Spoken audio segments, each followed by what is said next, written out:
आप में से, मैं तो अपना पूरा जीवन आपको देने को तैयार हूं, मगर आप में से प्रत्येक व्यक्ति में ग्रस्त होगा, ऐसा समय आ रहा है।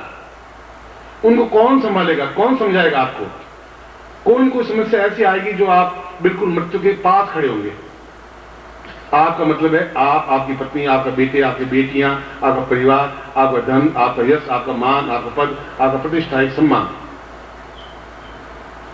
आज 500 रुपए कमाने वाला एक सिपाही आपके हाथ में खरीद डाल के आपको ले जाता है, आप अपराध किया नहीं किया, आपकी इज्जत तो 2 मिनट में धूल मिला देता है।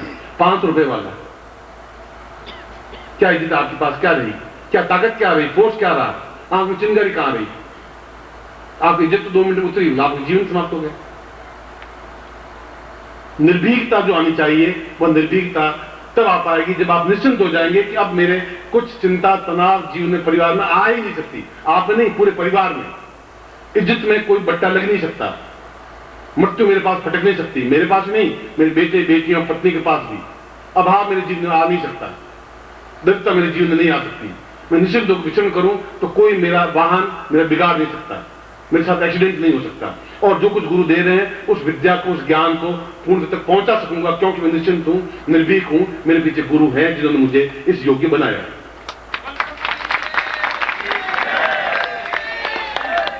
और ये क्रियाएं अब हम भूल इसलिए गए हैं कि सबसे पहले, आज से 50 साल पहले, बहुत समय पहले की बात नहीं, और 10,000 वर्षों से 50 वर्ष पहले तक जब दीक्षा देते थे तो गुरु पहले उसको निर्भीक बनाने की क्रिया देते थे, मृत्यु को परे हटाने की क्रिया देते, फिर उसको शिष्य बनाते थे।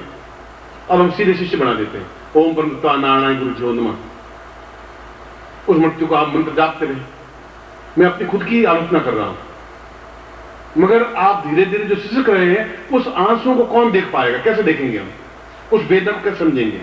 वो तब समझेंगे जब आप निर्भीक हो पाएंगे। इसलिए हमारे शास्त्रों में प्रत्येक देवता के पास एक आयुध दिया, शस्त्र दिया, उनके शरीर में ताकत दी, ऋषियों को एक क्षमता दी, पौरुष दिया, गिड़गिड़ाते हुए नहीं बीते। इसलिए 10 महाविद्याओं की रचना की कि इनमें उस मंत्र बल के माध्यम से, सुबह मैंने मंत्र का समझाया था, मैं बोलूं और आप तक पहुंचे, आपको क्रोध में बना दूं, मैं बंदूक की गोली 10 फीट दूर से छोड़ूं और आप समाप्त हो जाए, तो मृत्यु है। आप घर में अभावग्रस्त हैं, आप मृत्यु है। आपका भगवान नहीं करे कुछ भी हो जाए तो आपके जीवन का अर्थ रहेगा भी क्या? इस विद्या का क्या अर्थ रहेगा? इसलिए पहले गुरु दीक्षा देते ही नहीं, पहले पूर्णता से मृत्यु के से परे हटाने की क्रिया करते थे। मेरे साथ की, मेरे साथ और शिष्य थे, उनके साथ की, मगर अब वो शिष्य वैसे रहे नहीं, अब ऐसे गुरु भी नहीं रहे। क्यों? गुरुओं को वह ज्ञान नहीं रहा, शिष्यों को ग्रहण करने की स्थिति नहीं रही, दोनों में अंतर आया। इसलिए सीधा गुरु मंत्र दिया और शिष्य अपने घर, गुरु अपने घर। मगर क्या गुरु ने अपने कर्तव्य का पालन किया? क्या गुरु दम ठोके कह सकता है कि मैंने शिष्य को निर्भीक बनाया? क्या गुरु ने उसके छिपे हुए आंसुओं को देखा? क्या गुरु ने उस शिष्य कार्य को सुना? नहीं सुना, नहीं सुना। इसलिए गुरु अपने आप में बिल्कुल निस्तेज हो गए, बुझ गए, समाप्त हो गए। गुरु समाप्त हो गए, शिष्यों की गलती नहीं थी उसमें। और अगर शिष्य ग्रहण नहीं कर सके तो वह शिष्य भी अपना में धिक्कार नहीं योग्य है, क्योंकि वह रोते हुए करते हुए जीवन व्यतीत करेंगे तो होगा भी क्या आपका? ये मंत्र आपको काहे के लिए दे रहा हूं? फिर क्यों दीक्षा दे रहा हूं? क्यों आपका दीक्षा दे रहा हूं? क्यों मैं ब्रह्मत्व दीक्षा दे रहा हूं? क्यों आपको अणु परिवर्तन दीक्षा क्यों दे रहा हूं? फिर मैं क्या होगा? कल आप मृत्यु को प्राप्त हो जाएंगे, आपके परिवार में कोई अकस्मात, आपकी मौत हो गई, मैं कहां मुंह दिखाऊंगा आपके सामने? कैसे खड़ा होऊंगा? गुरु जी मैं तो आपको समर्पित कर चुका अपने आप। फिर क्या स्थिति बनी? क्यों मुझे अपने गुरु, मुझे पहले निर्भीकता की दीक्षा दी, क्यों मुझे मृत्यु को परा करने की दीक्षा दी, क्यों दी ऐसी? फिर इससे मुझे क्यों बनाया? ये सारी मन में उथल पुथल, उमड़ घुमड़ उस पंचांग को देखने के बाद आई।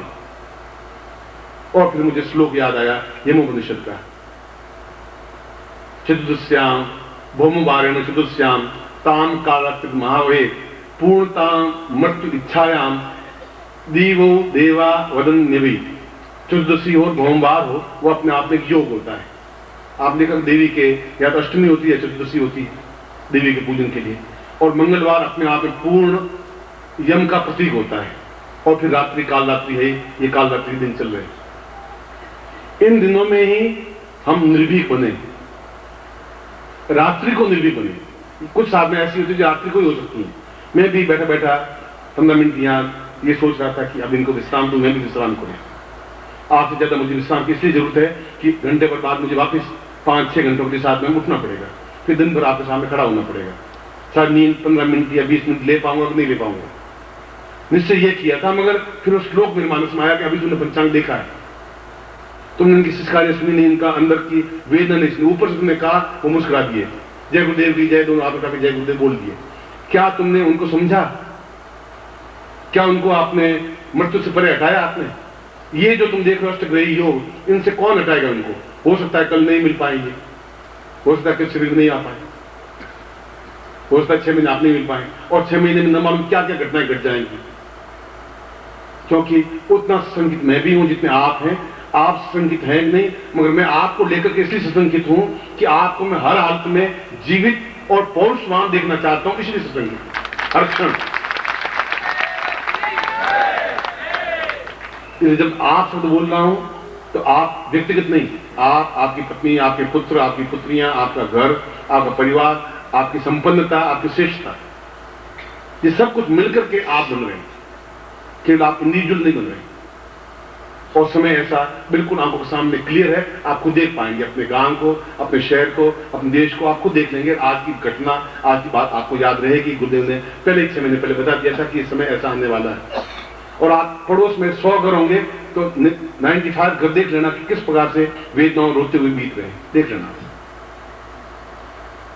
वो तब हो पाएगा जब आपके पास मृत्यु को ऊपर हटाने की क्रिया हो पाएगी, निर्धनता को ऊपर हटाने की क्रिया हो पाएगी, जब उनसे जूझने की आप में ताकत आ पाएगी, जब आप पौरुषवान बन पाएंगे, जब शत्रुओं का संहार कर सकेंगे। और शत्रु आपके पग पग पर हैं, मेरे भी हैं, आप पर भी। और मैं जब भी सन्यासी जीवन किया, गृहस्थ जीवन की, सन्यासी जीवन में इतने शत्रु थे ही नहीं, और गृहस्थ जीवन में शत्रुओं का अलावा कुछ है ही नहीं। हर क्षण एक व्यक्ति का तनाव, लड़के तनावग्रस्त हैं, घर वाले तनावग्रस्त हैं, मैं तो तनाव से होगा क्या? कुछ होना ही नहीं है, मुझे मालूम, क्योंकि मैं शिष्य बनने से पहले दीक्षा मुझे वही मिली थी।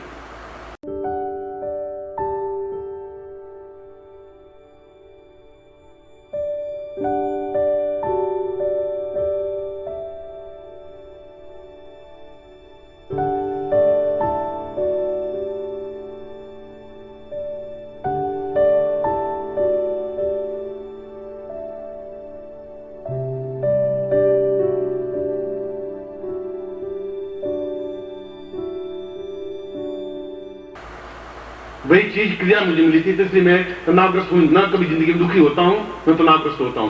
कुछ क्षणों के लिए अगर होता भी हूं तो आपकी वजह से कि इनको मैंने क्या चालाकी बड़ा भेदभावपूर्ण व्यवहार किया, क्या उनको वो चीज दी जो देनी चाहिए थी? क्या तुमने पहले से आने वाले समय को देखा? नहीं देखा तो उनकी क्या गलती? शिष्यों की। उन्होंने कब मना किया? तुमने उनको निर्भीक क्यों नहीं बनाया? तुमने मृत्यु से उनको परे क्यों नहीं हटाया? तुमने उनके घर में मृत्यु को क्यों प्रवेश होने दिया? ये चिंतन मेरा भी रहा, और ये पिछले घंटे 2 घंटे से इसमें व्यामूड में उलझा हो रहा। और जब कृष्ण ललकारते हैं तो इसलिए ललकारते हैं, उनमें पौरुष है। विश्वामित्र हिम्मत के साथ बोलते हैं सब ऋषियों के सामने, तो इसलिए कि उनमें पौरुष है। और अगर मैं बोल रहा हूं इसलिए कि मैं उस ग्रहण, उस शिष्यता को, उस दीक्षा को, उस ज्ञान को प्राप्त कर सका हूं जहां मृत्यु मेरे पैरों के नीचे रौंदी तो जाएगी, खड़ी नहीं हो पाएगी। ये गारंटी की बात। महाकाली के चित्र आपके सामने जहां शिव की ओर पांव रखी हुई खड़ी है, बगलामुखी आप देखें कि पूर्ण शत्रु। यहां आइंस्टीन के पेपर्स पढ़े, आइंस्टीन ने कहा कि मुझे भारतीयों पर बड़ी एक जिज्ञासा महसूस हो रही है। आइंस्टीन अपने लेटर में लिखा है गांधी जी को, उन्होंने कहा कि मैं समझ नहीं पा रहा हूं कि तुम भारतीय क्या है। भारतीयों के पास बगलामुखी जैसा उच्च कोटि का मंत्र होने के बाद भी गुलाम है। इस बात को देख देख करके मैं आश्चर्यचकित हूं। इतना उच्च कोटि का मंत्र होने के बाद भी गुलाम है, मैं कल्पना नहीं कर सकता। वो एक सोच रहा है, वो उसने अपने पेपर्स में लिखा है, गांधी पत्र में लिखा है, और हम उस मंत्र के महत्व को नहीं समझ पा रहे हैं। और हम बिल्कुल हतप्रभ, निस्तेज और हतवीर बनते जा रहे हैं, हरदम सशंकित बनते जा रहे हैं, हरदम दुखी और चिंतित होते जा रहे हैं। और स्वाभाविकता है, और आने वाला इससे 1000 गुना ज्यादा वेदना युक्त है आपके और मेरे जीवन के, पूरे देश के लिए, पूरे संसार के लिए। एक क्लिंटन 1-2 महीने सोचे कि अनुपम पटक देना चाहिए, ना आप है, ना है, ना भारतवर्ष। एक किसी का माइंड खराब आना चाहिए। ये इराक युद्ध होगा पूरे देश में, पूरे संसार में, विश्व युद्ध हो गया, कोई महाभारत होगा, वो प्रलय की स्थिति बन जाएगी। कैसे हम अपने देश को, अपने आप को, अपने परिवार को कैसे बचाएंगे। और इसके लिए हमारे महाविद्याओं की रचना की और फिर मैंने श्लोक बोला कि आज की रात्रि ही क्यों उपयोगी है। मैं तो आज इसके आगे आरती करना चाहता था, बिल्कुल 2 स्पष्ट करूं, क्योंकि फिर उसमें 1 घंटा पर लगेगा, फिर मैं अपना कार्यक्रम करूंगा। मगर मैंने कहा कि फिर भौमवार भी चतुर्दशी है, तुमने ये सब देखा भी है, तो फिर अपने शिष्यों को अभय क्यों नहीं दिया, फिर उनको ताकत क्षमता क्यों नहीं दी। उस समय को अगर तुम नहीं पकड़े तो शिष्यों को दो भी क्या पाओगे। और इनमें सर्वश्रेष्ठ क्रिया है बगलामुखी क्रिया या महाकाली क्रिया। 10 महाविद्याओं में लक्ष्मी श्री भुवनेश्वरी भी है, भैरवी भी है, छिन्नमस्ता भी है,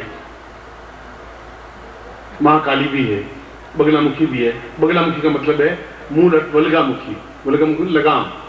जैसे घोड़े के अंदर लगाम लगा देते हैं, फिर हाथ में हमारा कंट्रोल रहता है, घोड़ा कितनी ताकतवान है, ये किसी ताकत का अंदाज लगाते हैं कि कितना हॉर्स पावर का है, घोड़े की ताकत से उसका अंदाज लगाते हैं। उस यम के मुंह में लगाम पकड़ने की जो क्रिया है उसको बगलामुखी या वल्गामुखी कहा गया है। यम हमारे नीचे, पैरों के नीचे कुचला हुआ रहे, चाहे वो देवता भी है, क्योंकि हम देवताओं से भी श्रेष्ठ हैं, क्योंकि मनुष्य हैं, देवताओं से उच्च कोटि के हैं, हम हैं, इस बात का हमें गर्व है। इसलिए आज की रात्रि,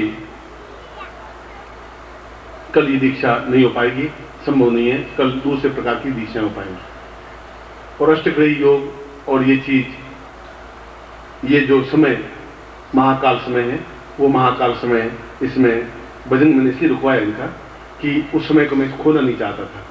मैं भजन सुन सकता था, उसको ऐसा लगा भी होगा कि मेरा भजन रोक दिया, मगर उससे ज्यादा हित मेरा यह था कि मैं शिष्यों को ठीक समय पर वो क्रिया संपन्न करवा दूं, जिससे इस जीवन में मृत्यु को प्राप्त हुआ उनका परिवार नहीं हो सके, दुखी नहीं हो सके, शिष्य कार्य नहीं हो सके, ये जरूरी था। इसलिए मैं बार बार घड़ी देख रहा था।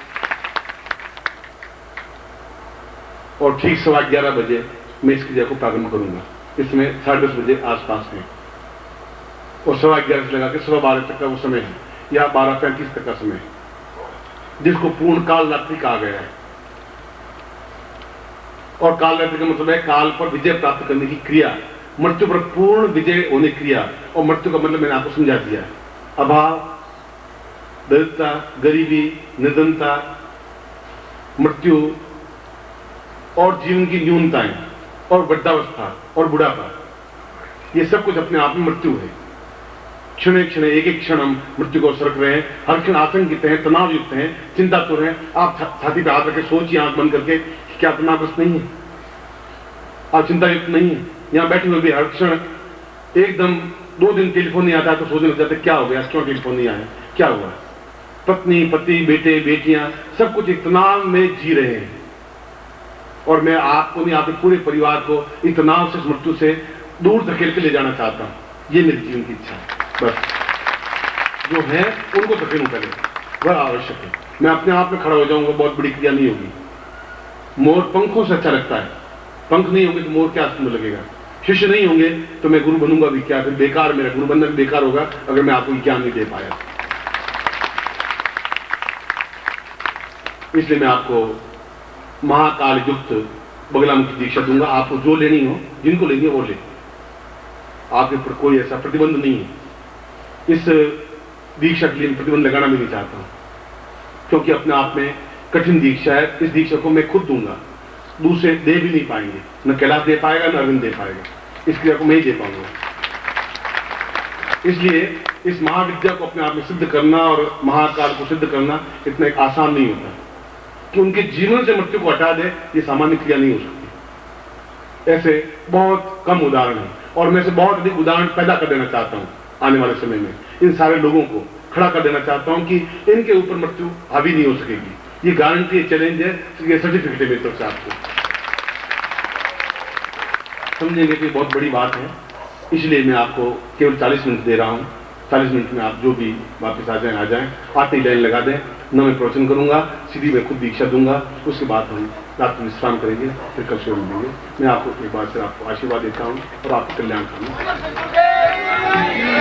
वंदनीय माता जी की, आदरणीय छोटे गुरुदेव की, आदरणीय छोटे गुरुदेव की, पूज्य गुरुदेव की, पूज्य गुरुदेव की, पूज्य गुरुदेव की, पूज्य गुरुदेव की, पूज्य गुरुदेव की, वंदनीय माता जी की, वंदनीय माता जी की, वंदनीय माता जी की, वंदनीय माता जी की, आदरणीय छोटे गुरुदेव की, आदरणीय छोटे गुरुदेव की, आदरणीय छोटे गुरुदेव की, पूज्य गुरुदेव की, पूज्य गुरुदेव की, पूज्य गुरुदेव की, पूज्य गुरुदेव की, पूज्य गुरुदेव की, पूज्य गुरुदेव।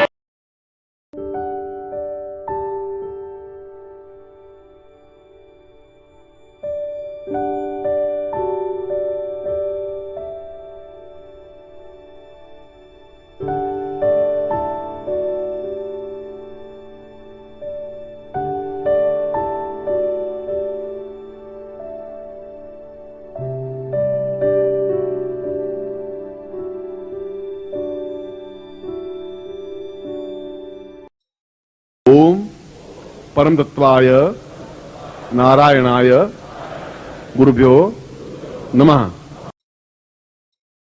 ओम ह्रीं मम प्राण देह रोम प्रतिरोम चैतन्य जाग्रय ह्रीं ओम नमः। ओम भूर्भुवः स्वः तत्सवितुर्वरेण्यं भर्गो देवस्य धीमहि धियो यो नः प्रचोदयात्।